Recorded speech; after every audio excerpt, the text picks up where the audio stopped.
रात का समय था, गहरी काली रात।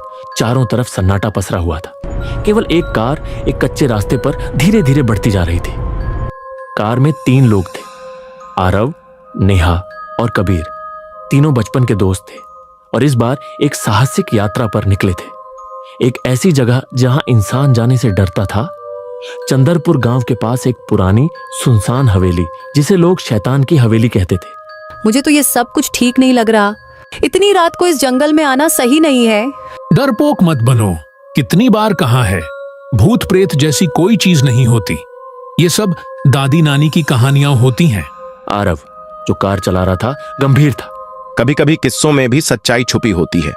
चलो देखते हैं आखिर इस हवेली में ऐसा क्या है जिसे लोग शैतानी कहते हैं।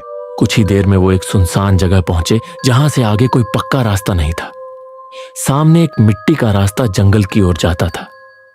वहीं से हवेली की झलक दिखाई देती थी। एक विशाल टूटी फूटी इमारत जो बरसों से वीरान खड़ी थी। हवेली के दरवाजे खुले थे, जैसे कोई उनका इंतजार कर रहा हो। तीनों ने टॉर्च निकाली और हवेली की ओर बढ़ने लगे। जैसे ही वो हवेली के अंदर पहुंचे, एक ठंडी सी हवा उनके शरीर से टकराई। अंदर घुप अंधेरा था। दीवारों पर जाले लटके थे और लकड़ी की पुरानी फर्श छू छू की आवाज कर रही थी। नेहा ने देखा, दीवारों पर कुछ अजीब निशान बने थे, जैसे किसी ने खून से कुछ मंत्र लिखे हों। एक दीवार पर लिखा था, जो यहां आया वो वापस नहीं गया। ये सब पागलपन है। अचानक एक कमरा दिखा। उसमें एक पुरानी झूलती कुर्सी थी और दीवार पर एक पुराना पारिवारिक फोटो, जिसमें एक पुरुष, महिला और एक बच्चा था। तीनों की आंखें अजीब ढंग से घूर रही थी। कबीर ने एक अलमारी खोली और उसमें एक पुरानी किताब मिली, जिसका नाम था अंधेरों का विधान। आरव ने किताब को उठाया और धीरे धीरे पढ़ना शुरू किया। उसमें कुछ संस्कृत के मंत्र लिखे थे और चेतावनी दी गई थी कि ये मंत्र कभी भी बिना उद्देश्य के नहीं पढ़ने चाहिए। यार मजा आ रहा है, मैं बोलता हूं एक बार। कबीर ने मजाक में कहा और बिना सोचे समझे एक मंत्र बोल दिया। आओ एम कालाय नमः अंधकार प्रवेशतु। कबीर बंद कर ये सब। लेकिन बहुत देर हो चुकी थी। अचानक हवेली की सारी दिए बुझ गईं। टॉर्च की रोशनी अपने आप बंद हो गई। कमरे में हिलने की आवाज आने लगी। एक गहरी डरावनी हंसी गूंजने लगी, जैसे कोई दूर किसी कमरे में हंस रहा हो।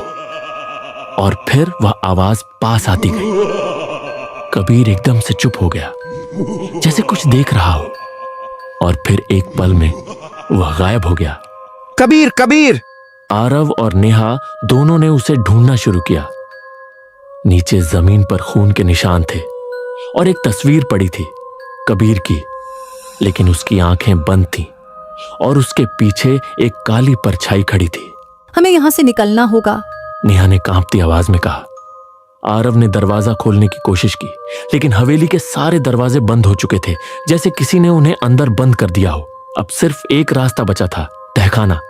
सीढ़ियां नीचे अंधेरे में जा रही थी। आरव और नेहा ने एक बार एक दूसरे की तरफ देखा और फिर नीचे उतर गए। नीचे एक गोल कमरा था। बीच में एक बड़ा सा मंडल बना हुआ था, जिसके बीच में कबीर की लाश पड़ी थी। उसकी आंखें खुली थी, लेकिन शरीर ठंडा हो चुका था। नेहा फूट फूट कर रो पड़ी। आरव की आंखें नम हो गईं।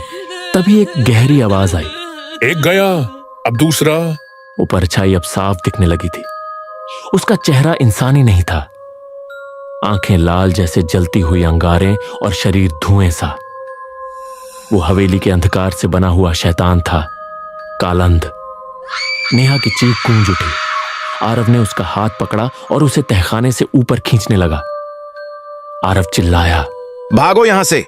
जैसे तैसे दोनों हवेली के हॉल में पहुंचे, मगर कुछ बदला हुआ था।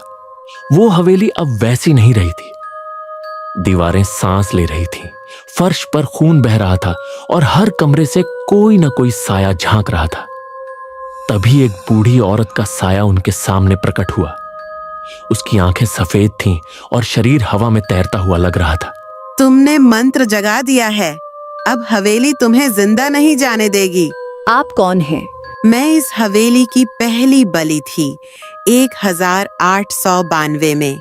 तब से हर 33वें साल इस हवेली को 3 आत्माएं चाहिए होती हैं, एक शरीर, एक आत्मा और एक मन।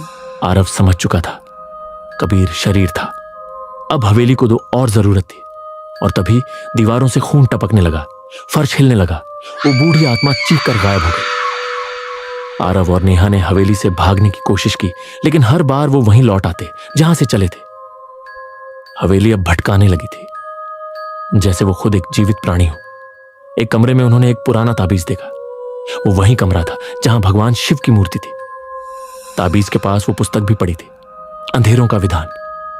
आरव ने जल्दी से किताब पलटी और उसमें एक आखिरी मंत्र दिखा, जो अंधकार लाए वही उसे समेट, बलिदान से ही मुक्ति।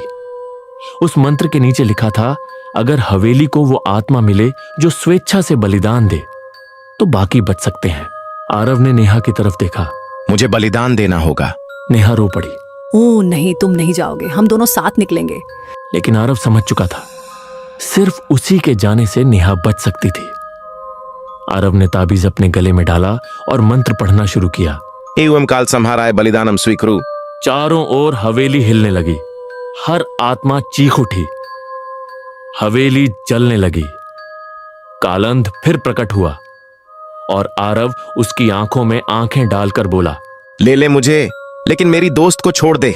नेहा बेहोश होने लगी और तभी आरव की देह मंडल में समा गई और एक तेज विस्फोट के साथ हवेली ढह गई। नेहा जब होश में आई तो वो चंद्रपुर गांव के बाहर खेतों में पड़ी थी। हवेली अब सिर्फ राख का ढेर थी, वहां कोई नहीं था। आरव गायब था। वो जोर जोर से रोई, मगर तभी उसकी जेब में एक पुर्जा मिला, आरव की लिखी चिट्ठी। अगर तुम ये पढ़ रही हो तो समझ लेना कि मैं हमेशा तुम्हारे साथ हूं।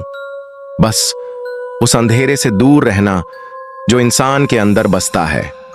आरव। नेहा आज भी जिंदा है, लेकिन उसके सपनों में एक परछाई हर रात आती है, लाल आंखें ली, जैसे आरव कहीं उस हवेली में ही फंस गया हो। कहते हैं, शैतान की हवेली हर 30 साल बाद फिर बनती है और इंतजार करती है 3 नई आत्माओं का